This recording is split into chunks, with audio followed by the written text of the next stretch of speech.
Assalamualaikum warahmatullahi wabarakatuh. Selamat siang semuanya. Semoga kita tetap terlimpahkan berkah dari Tuhan Yang Maha Esa dan tetap sehat selalu dan hati-hati dia di rumah. Oke, perkenalkan nama saya Heni Purwati. Di sini saya akan menjelaskan tentang artikel saya dengan judul Romusa dan Proyeknya Gua Jepang sebagai bentuk pengaruh militer di Bandung. Jadi, sebagai yang kita ketahui bahwa Jepang telah menjajah di Indonesia selama kurang lebih 3,5 tahun. Namun dalam proses penjajahan ini juga Jepang memberikan dampak yang lumayan besar kepada Indonesia. Seperti yang kita ketahui bahwa Jepang menjajah Indonesia atau pendudukan Jepang di Indonesia ini bertujuan untuk mencari bantuan dalam perang. Dikarenakan saat Perang Dunia I ini diakui dengan kekuatan militernya. Dan Jepang ini ingin menambah kekuatan militernya sehingga dia menduduki Indonesia.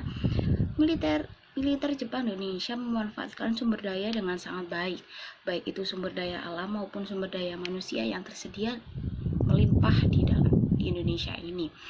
Dalam pemanfaatan sumber daya inilah salah satunya adalah dengan pembuatan Goa Jepang dan Romusa.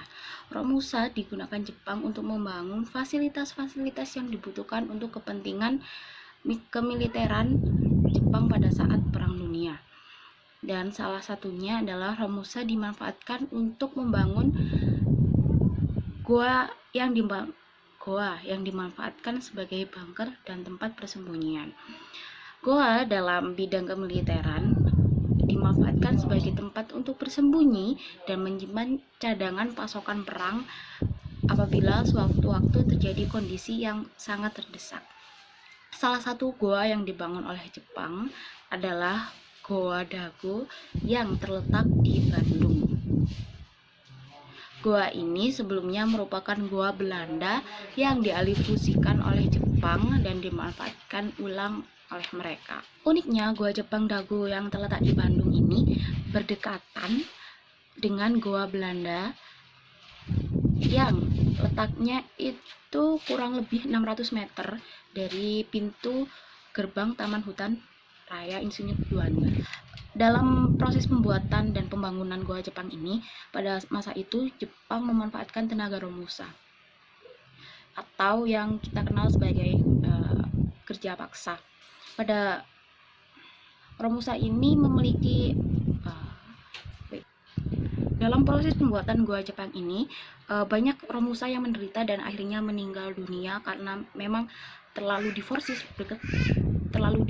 untuk bekerja keras tanpa diberi asupan makanan dan gaji yang cukup sehingga terjadi malnutrisi dan yang mengakibatkan kematian.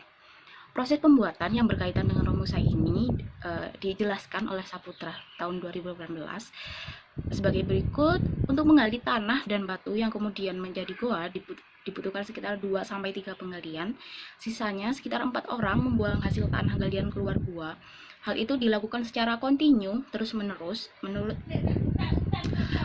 jam kerjanya dari pukul 7 pagi sampai 4 sore, istirahat sebentar, kemudian berlanjut lagi dari pukul 6 sore hingga jam 2 pagi. Untuk satu goa, petugas menggali di dalam sekitar berjumpa 6-8 orang.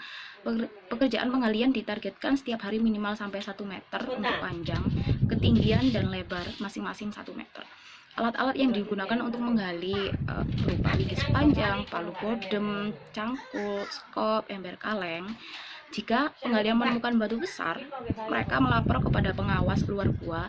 Kemudian pengawas lokal tersebut langsung memberitahu petugas patroli yang ada di lokasi atau langsung ke kecamatan. Proyek militer dan Romusa di Bandung menghasilkan situs sejarah yaitu Goa Jepang Dago yang menjadi saksi bisu atas kekejaman dan kesengsaraan Romusa pada saat itu, yang pada saat ini dimanfaatkan oleh penduduk sekitar untuk menambah penghasilan dan sebagai salah satu mata pencarian dengan membuka usaha-usaha penyewaan ataupun usaha-usaha toko di sekitaran tempat wisata tersebut.